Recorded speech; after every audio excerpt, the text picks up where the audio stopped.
My name is Tanush Gandhi and I am going to cook without fire. We need 4 ingredients for this recipe. 4 slices of bread. Bread is square in shape. Whipped cream, you can whip in clockwise and anti-clockwise.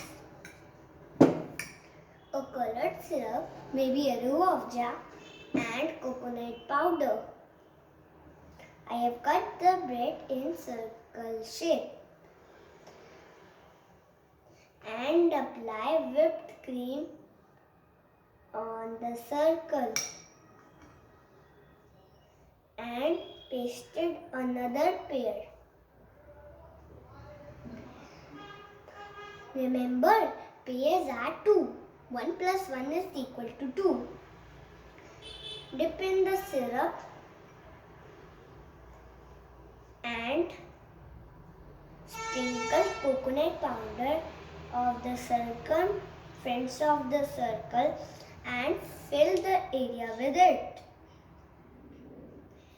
Here is my Rosy delight ready.